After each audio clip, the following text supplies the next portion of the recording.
Bismillahirrahmanirrahim. Alhamdulillah Rabbil Alameen. Ar-Rahmanir-Rahim. Maliki Yawmiddin. Iyyak na'budu wa iyyak nasta'in. Ihdina as-siratal mustaqim. Siratal ladzina an'amta alayhim. Ghayril maghdubi alayhim waladdallin. Ameen. My name's Ross. I'm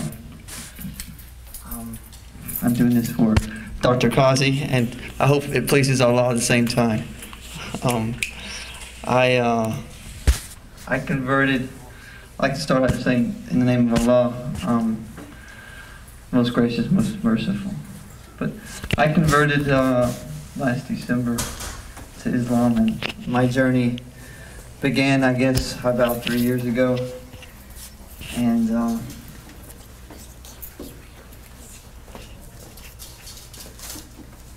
in a nutshell, I went through some situations that kind of changed my life physically and changed my life mentally through work and through some car wrecks I had. So after I realized that I would die eventually, I started studying a lot and I started working a lot. And I basically concentrated most of my time working and studying. And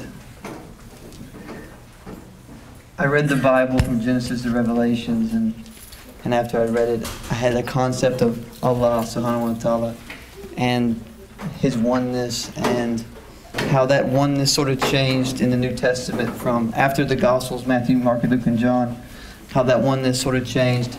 And I was convinced of that oneness. And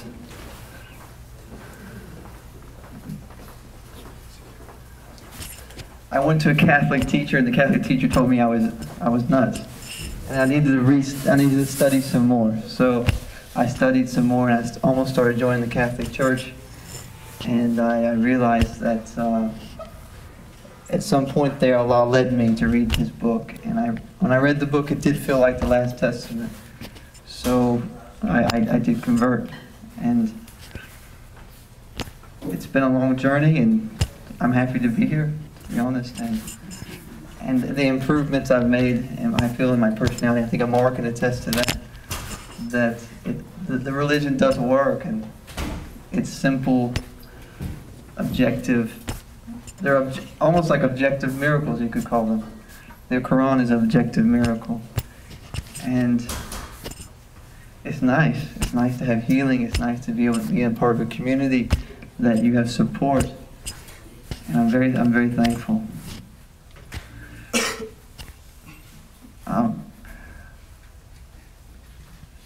There's one other thing I wanted to mention, and that is, I felt like the story you hear of the Israelis coming out of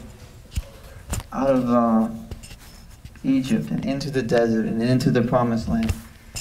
I feel like that story you can see that through history, and you can see that through biographies, that same story. And the story might repeat, and we never really know where we are in that, I kind of feel like I'm in the desert. But we really don't know where we are. I feel that story applies to everyone. Everyone has a relationship with Allah subhanahu wa ta'ala. And we got to kind of figure out where we are, and are we under the thumb of the Egyptians? Are we in the desert? And sort of work on our relationship where we can eventually make it to the Promised Land, here and in Jannah. But I hope this encourages people. I really want people to, if any of you take anything out of this message of me, if